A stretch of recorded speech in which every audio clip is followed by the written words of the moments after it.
Did you know RBI was a private bank earlier? And before RBI was created, who was doing the central banking functions? RBI was also a central bank for Pakistan and also for Myanmar. उस time Myanmar को Burma बोलते थे. Hello everyone, welcome to ixamBee. In this video, I am telling you the story of RBI. We will understand in this video how RBI was created, why central banking is important, and how it has evolved over a period of time. In 1899, it was government that took the initiative that proposed absorption of the three existing banks that time. कौन से थे? Three presidency bank. The idea was to create a central bank,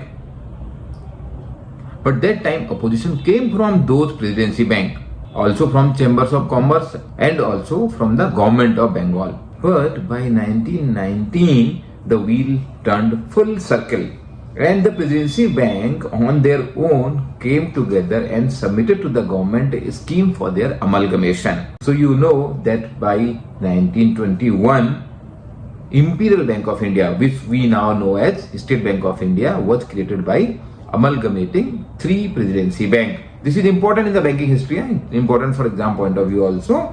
So these three presidency bank were Bank of Bombay, Calcutta and Madras.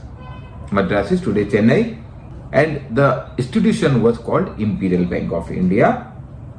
But this was not entrusted with the full authority of a central bank. आप समझ रहे हो, उस समय तो RBI बना ही नहीं था अभी. RBI has not come into existence when I am talking about 1921. However, this Imperial Bank of India has some central banking functions like managing the government's accounts, managing the functions of government bank, but some critical functions like issuance of the currency remains with the government of India. Then in 1926, important year, 1926, Hilton Young Commission. Remember the name of the commission? Hilton Young Commission recommended setting up of institution called Reserve Bank of India. And there is also an interesting story why the name Reserve Bank of India. Why not Central Bank of India? Because the function was central banking. Yes, many of you know, because Central Bank of India was a commercial bank, which is still a commercial bank. And the idea that this will be entrusted with pure central banking functions, which will be some functions taken from the Imperial Bank of India and some will come from the government. And this Imperial Bank, which is today's State Bank, will be left only with the commercial banking function. So therefore, the origin of Reserve Bank of India dates back to 1926. The Reserve Bank of India Act of 1934. So remember this year 1934. The Act was of 1934 establishes Reserve Bank of India, and RBI started functioning from 1st April 1935. Another important date, 1st April 1935. So you can look at this table. There are important dates. 1926, the commission was set up. Then 27, the bill of this effect was introduced. 1931, the Central Banking Inquiry Committee reviewed. Then 33, white paper on Indian constitutional reforms recommended creation of Reserve Bank. 5th March 34, RBI Act was passed and constituted the statutory basis on which the bank was established. Then came a very, very interesting time at the partition. 1947, India was divided. What to do with the central bank, the RBI? So for a brief period of time, RBI served central bank for both India and Pakistan. And in this messy process, the central bank grabbed with a number of tasks, in its own word, posed several delicate problems. Not only did RBI had to register deciding how its profits, assets and liabilities would be divided, but also placed in the unbelievable position of being a common central bank to two dominance of India and Pakistan until September 1948. The governor of that time, Sri Deshmukh, C.D. Deshmukh, first Indian head of central bank, first Indian head of RBI, as an independent monetary authority, Deshmukh made it clear that RBI should be consulted only in an advisory and not in a partisan capacity. And eventually, when the dust settled, the last settlement to be decided was the distribution of the cash balances. The Indian government cash balance at that time of the partition was little under 400 crore and Pakistan's share was fixed at 75 crore.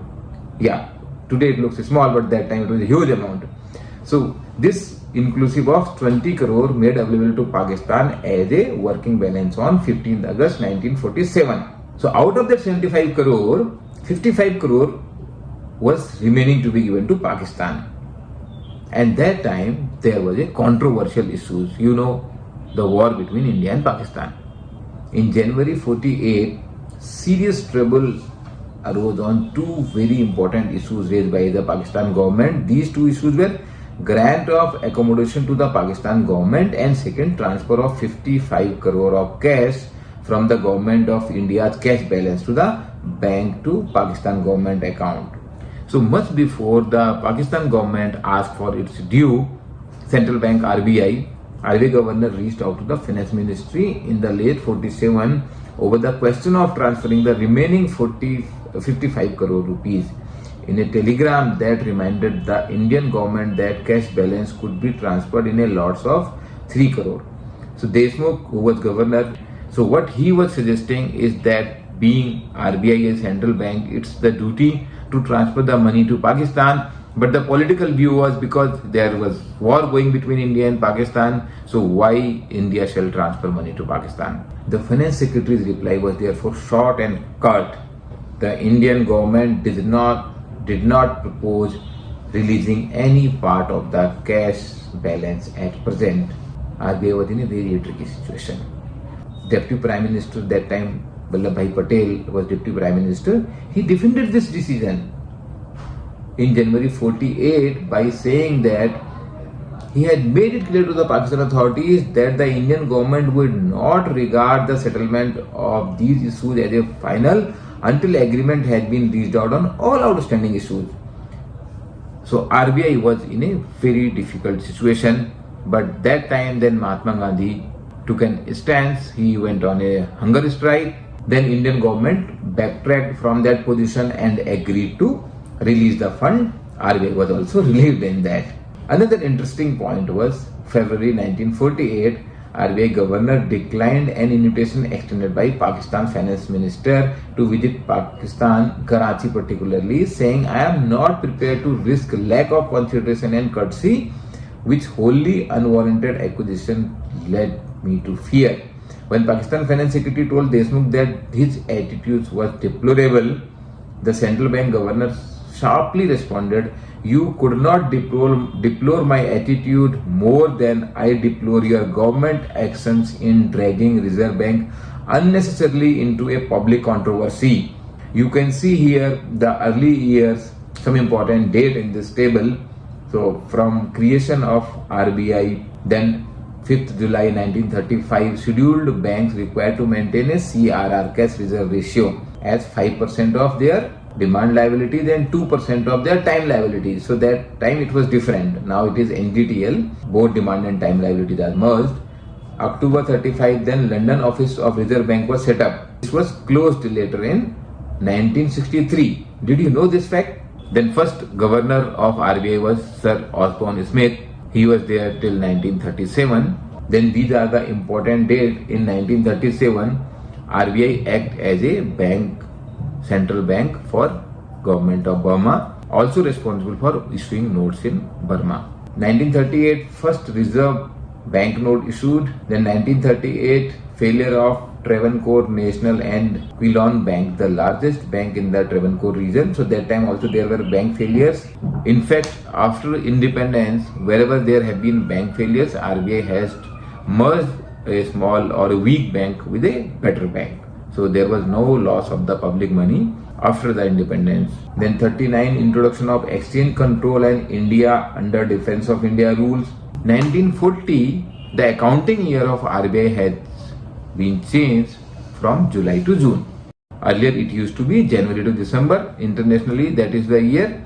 So RBI accounting year changed to July to June. Then there are other important things which you can read here. In 1945, speculative activity of the finance and bullion market Defense of India rules invoked to authorize Reserve Bank to collect information from bank in respect of the advances. So some of the things, because that time there was no regulator of the market, security market. That was much earlier, even before independence. 1945, RBI interested with the currency and coinage of the British military administration of Burma. As I said, RBI managed their note issuance. The interesting year will be then 1949, because 1949 RBI was nationalized with effect from the 1st January.